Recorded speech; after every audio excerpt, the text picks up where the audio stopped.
Likhaya labangana litho nabahloriswako iTheresa World's Home of Hope kulikhaya labantwana abali-15 hlangana nabo bakhona baneminyaka emine obudala. Besihlupheka kakhulu. Siwasha ngezandla, imishini yethu iphukile. Basinikelela ngefridge, basinikela nefenitjhara. Ama caregivers ethu abelala kabuhlungu embhedeni owodwa owenziwe ngama crate. So manje basinikeza imibhede emibili ukuthi masirelivana khona sonke silaleni ngokuhlukahlukana kwethu.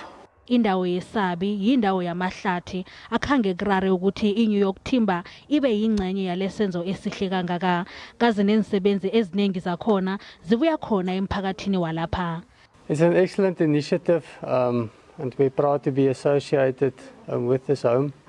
I think the work that they do, it's amazing what they do for these young kids, to provide them with some sort of stability in their lives and having this family environment that they can feel safe and learn and grow up in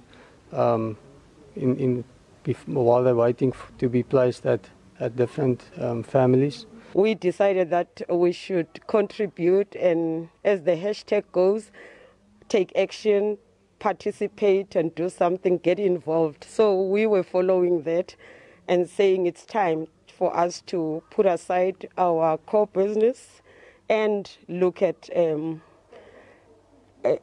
contributing to helping our children, especially the orphanage.